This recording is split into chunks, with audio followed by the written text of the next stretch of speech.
नमस्ते दोस्तों, कैसे आप सब लोग। आज की कहानी प्यार की पत्ती। एक समय की बात है, एक गांव में रहने वाला लड़का नाम रवि अपनी सौतेली बहन आदिति से बहुत प्यार करता था। रवि और आदिति एक ही घर में रहते थे, लेकिन उनके बीच में अकस्मात रूप से नफरत का माहौल पैदा हो गया था। यह रिश्ता दिनों रातों तक चला और दोनों के बीच दूरी बढ़ती गई। रवि को अपनी बहन के नफरत और उससे दूरी के कारण काफी दुख होता था। वह जानना चाहता था कि ऐसा क्यों हो रहा है और उसे अपनी बहन के अंदर छिपी प्यार को पुनः प्रकट करने का तरीका ढूंढना था।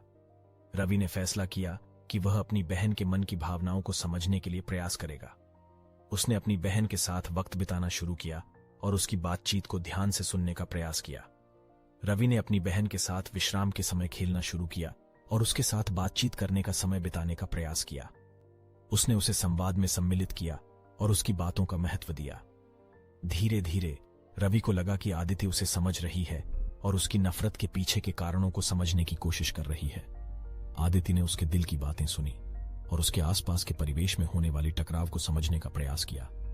वह खुश हुई और उसने अपनी नकारात्मक भावनाओं को छोड़कर रवि के प्रति प्यार की संकेत देने शुरू किया।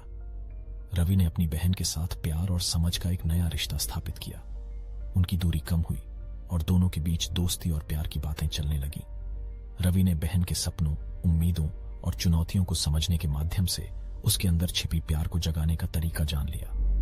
यह कहानी हमें यह सिखाती है कि प्यार को प्रकट करने के लिए हमें संवाद का महत्व देना चाहिए और दूसरों की भावनाओं को समझने की कोशिश करनी चाहिए, भले ही वे हमारे खिलाफ नफरत की भावना रख रहे हों। हमें एक दूसरे की समझ में आना चाहिए और प्रेम को प्रकट करने के लिए अपने कर्मों और व्यवहार में परिवर्तन लाना चाहिए।